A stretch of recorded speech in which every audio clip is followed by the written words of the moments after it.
सूबे का सियासी पारा गर्म, सियासत का ऊंट किस करवट बैठेगा, इसको लेकर तमाम आकलन कयास लगाए जा रहे हैं। हमारे साथ बात करने के लिए मौजूद हैं महाराष्ट्र के प्रतिष्ठित सामना अखबार के कॉलमिस्ट राजेश विक्रांत जी। उनसे यूपी की सियासत को समझने की कोशिश करेंगे।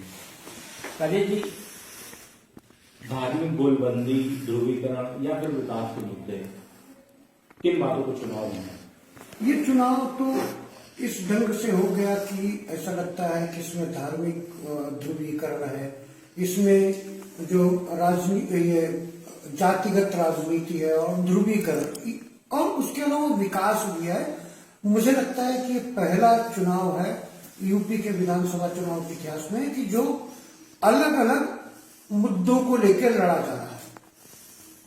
तो क्या अगर बात भारतीय जनता पार्टी की करें तो भारतीय जनता पार्टी अपनी योजनाओं को रख रही है और तमाम बातें दावे करती है, भारतीय जनता पार्टी को कहाँ पाते हैं यूपी में? भारतीय जनता पार्टी, इसमें कोई शक नहीं है कि भारतीय जनता पार्टी ने काम किए हैं, कुछ चीजें दिखाई हैं, लेकिन काम करना, काम को दिखाना, उसके पीछे देखिए विधानसभा चुनाव है जो स्थानीय मुद्दों पे लड़ा जाता है। स्थानीय जो राजनीति होती है, स्थानीय जातिगत समीकरण होते हैं, वो प्रभावित करते हैं। इसमें कुछ दिन पहले तक, अगर 2 महीने पहले की बात कही जाती तो ये माना जाता था कि माननीय श्री योगीनाथ आदित्य जी के नेतृत्व में भारतीय जनता पार्टी की सरकार एक बार फिर से आएगी। लेकिन अचानक समाजवादी पार्टी का अखिलेश यादव ने जिस तरह से बढ़त बनाई है, उस लिहाज से ये कांटे की टक्कर है। लेकिन अंततः जिस तरह मैं पिछले 21 जनवरी से मैं यूपी के दौरे पे हूँ, कई जिलों में गया हूँ, वहां की ग्राउंड रियलिटी को मैंने देखा है, तो मैं मानता हूँ इसको कि भारतीय जनता पार्टी एक बार फिर यूपी की सत्ता में उसके आने की अच्छी संभावना है। समाजवादी पार्टी से यूपी में बीजेपी की टक्कर है, ऐसे में समाजवादी पार्टी को लेकर आपका आकलन क्या है? और जो और विपक्षी दल है, कांग्रेस हो या बहुजन समाज पार्टी, इसको कहाँ मानते हैं? अगर मुझे माना जाए, मेरी व्यक्तिगत राय मानी जाए तो मैं ये चाहता था 1-2 महीने पहले तक कि जिस तरह से अखिलेश यादव अचानक फ्रंट रनर की भूमिका में आए और भारतीय जनता पार्टी के बाद अचानक वो दूसरे नंबर पे दिखाई दे, मेरी बहुत इच्छा थी कि काश कांग्रेस में भी इस तरह का कोई चमत्कार होता, इस तरह की उनकी कोई रणनीति होती कि वो लोग आते। वो नहीं आ पाए। देखा जाए तो अगर मतलब इन सबको पार्टियों को सीटों के लिहाज से अगर हम खड़ा करेंगे तो पहले नंबर पे भारतीय जनता पार्टी, दूसरे नंबर पे समाजवादी पार्टी, तीसरे नंबर पे बहुजन समाज पार्टी और कांग्रेस को हम अंततः चौथे स्थान पे देखते हैं। कांग्रेस ने महिलाओं की बहुत बात की, लड़कियों लड़कतियों नारा दिया और महिलाओं को तमाम सुविधाएं देने की बात करती है। मतलब कुल मिला के आधी आबादी को एक अच्छी राजनीतिक हिस्सेदारी, एक राजनीतिक नेतृत्व देने की बात कांग्रेस कर रही है। इसका फर्क पड़ना है। उसका फर्क पड़ना, अगर कांग्रेस ने जो महिला वोटरों को, महिला मतदाताओं को किसी भी तरह से अगर अपनी ओर जोड़ने में महारत हासिल की तो, लेकिन देखा जाए तो आप इस बात को भी ध्यान में रखिए कि प्रियंका गांधी का जो एक बहु प्रचारित कैंपेन है, लड़की हूं लड़ सकती हूँ, उसके पोस्टर की एक महिला जो है डॉक्टर मौर्य, वो किसी दूसरी पार्टी में चली जाती है। मेरी कहने का मतलब है कांग्रेस को महिला वोटरों पे वो ध्यान केंद्रित करना चाहिए और महिलाओं के लिए उनके घोषणा पत्र में, उनके चुनाव वादों में है बहुत सारी बातें, लेकिन कुछ ठोस बातें होनी चाहिए। दूसरी बात यह भी है कि सिर्फ वादों से नहीं होता। कांग्रेस शासित प्रदेशों में जहां पे चुनाव की संभावना नहीं है, ऐसी योजनाएं तत्काल लागू करके, जिस ढंग का आप यूपी में आप घोषणा कर रहे हो, उन प्रदेशों में ऐसी योजनाएं अगर कांग्रेस उसको लागू करे और उसके बाद उसका प्रचार प्रसार यहाँ करे तो इसमें कोई दो राय नहीं है कि महिलाएं जो कि हमारे वोटिंग, उसमें वोटिंग पैटर्न में महिलाओं का बहुत ज्यादा हिस्सा है बनिस्बत पुरुषों के, तो वो कांग्रेस आगे बढ़ सकती है। लेकिन बहुजन समाज पार्टी जो वहां मानते हैं, ना तो बीएसपी का पूरे दौरान मतलब अगर चुनाव से पहले की बात करें तो ना तो कुछ बहुत ज्यादा कैंपेन दिखा, ना वो फील्ड पे दिखे, तो अब कहाँ मानते हैं? मैं तीसरे नंबर पे इसलिए मानता हूँ कि उत्तर प्रदेश में पिछले 2-3 दशकों से अगर आप चुनावी इतिहास पे गौर करें तो बहुजन समाज पार्टी या कोई भी पार्टी उसने सिर्फ जातिगत मुद्दों को लेके मतलब उसने लड़ाई लड़ी है। और जो बहुजन समाज पार्टी का परंपरागत वोटर है यूपी में, वो एक बहुत अच्छे उसमें उसका वोट शेयर है, वोटिंग पैटर्न में तो उसकी एक बहुत बड़ी भागीदारी रहती है। तो इस नाते मैं कांग्रेस के पहले तीसरे नंबर पे बीएसपी को रखता हूं। हालांकि बीएसपी में अभी पिछले कुछ दिनों से जब से चुनाव की घोषणा हुई है तब से थोड़ी थोड़ी सुगबुगाहट होने लगी है, लेकिन मैंने कहा कि उनकी परंपरागत वोटर हैं कांग्रेस के जो परंपरागत वोटर थे आप ध्यान दीजिए कि वो बढ़ चुके हैं और अन्य पार्टियों में चले गए। लेकिन बीएसपी के और सपा के जिन परंपरागत वोटरों की बात करते हैं तो वो बीएसपी के पास अभी भी मौजूद हैं। अगर मायावती ने आक्रामक प्रचार अभियान शुरू किया तो निश्चित रूप से मायावती को बहुजन समाज पार्टी को तीसरे नंबर पे रहना। एआईएमआईएम की बड़ी बातें हुई और जिस तरह का उन्होंने कैंपेन चलाया, लेकिन बात अगर कानपुर की करें तो उनका प्रत्याशी नहीं तय हो पाए, प्रत्याशी का नामांकन रद्द हो गया। तो मुस्लिम की बात करें एआईएमआईएम लगता है कुछ प्रभाव छोड़ेगा यूपी में, या उनके लिए यहाँ पे एक राजनीतिक शुरुआत है? नहीं, यूपी में देखिए जैसा कि एआईएमआईएम को लोग मानते हैं कि ये बहुत सारे लोग बोलते हैं कि ये भाजपा की बी पार्टी है और जहाँ मुस्लिम आबादी जहाँ रहती है, जहाँ मुस्लिम वोटर लोगों को प्रभावित करने की क्षमता रखते हैं, वहाँ पे ये लोग कैंडिडेट जरूर खड़ा करते हैं।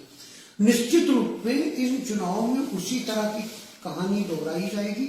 लेकिन यूपी की इतनी सारी विधानसभा सीटों में जो मुस्लिम बाहुल्य सीटें हैं वहां पे तो वहां पे भी और आज भी एक जो आम वोटर है मुस्लिम समाज का, जहां तक मेरा आकलन है, जो मैंने पढ़ा है, जो मैंने देखा है, वो मैं जानता हूं कि जो मुस्लिम समाज का परंपरागत वोटर भी उसमें भी बहुत कम हिस्सा है कि जो इनको वोट दे सके। इनको वोट देने वाले वो कुछ बहुत थोड़े हैं, वरना लोग वो ओवैसी साहब आप देखिए किस तरह की तकरीरें करते हैं। और आज हमारे एक बार ये जो भाषा शैली का इस्तेमाल जिस तरह से आया है ये राजनीतिक पतन दर्शाता है, मतदाताओं पर इसका प्रभाव क्यों नहीं पड़ता? आखिर ये बातें खराब संदेश तो देती हैं, क्या ये अट्रैक्ट करती है मतदाता? नहीं, मतदाताओं को बिल्कुल अट्रैक्ट नहीं करती है। एक आम मतदाता अगर कोई गाली गलौज की भाषा या कोई नेता मंच पे सार्वजनिक रूप से करेगा तो मतदाताओं को दुख होता है।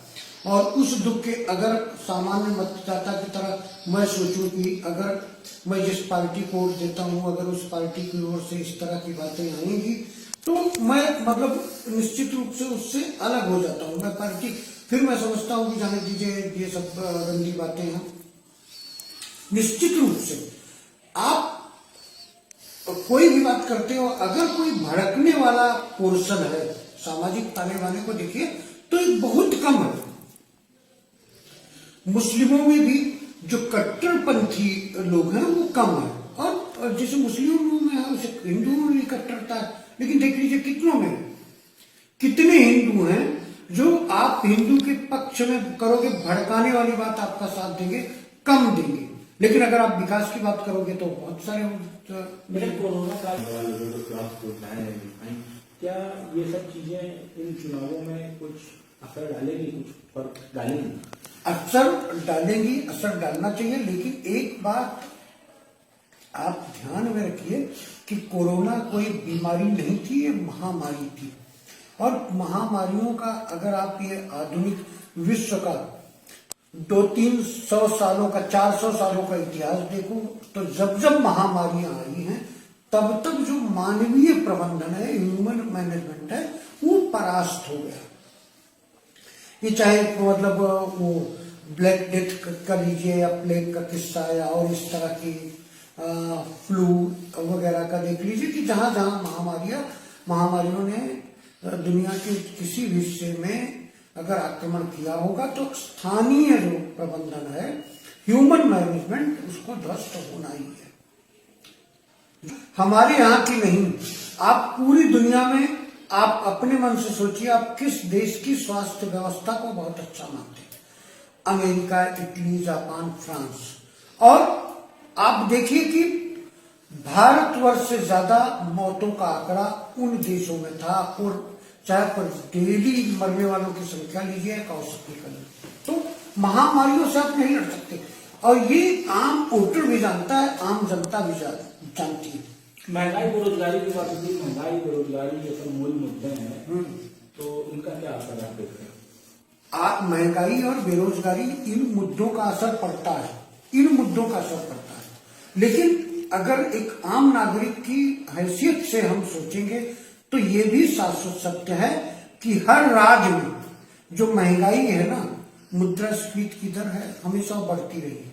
और हर राज्य में जो बेरोजगारी भी वो बढ़ती रहती है। आज के समाज के ताने बाने में मुझे नहीं लगता कि कोई सरकार आएगी वो एक जादू की छड़ी घुमाएगी और आपकी महंगाई और बेरोजगारी वो छूमंतर हो जाएगी। विपक्ष आपको लगता है कि उन मुद्दों पर उस तरह से हमलावर नहीं हो पाया गवर्नमेंट पे, या ये बड़े मुद्दे थे जो विपक्ष के हाथ से फिसले हैं, या भाजपा ने अच्छे से डिफेंस किया? क्या देखते हैं? नहीं, भाजपा ने अच्छे से डिफेंस किया के अलावा जो है विपक्ष ने बहुत सारे मुद्दे को, चाहे महंगाई हो, चाहे बेरोजगारी हो, बहुत सारे मुद्दे को या और भी चीजें हैं वो भाजपा के सामने रख नहीं पाई।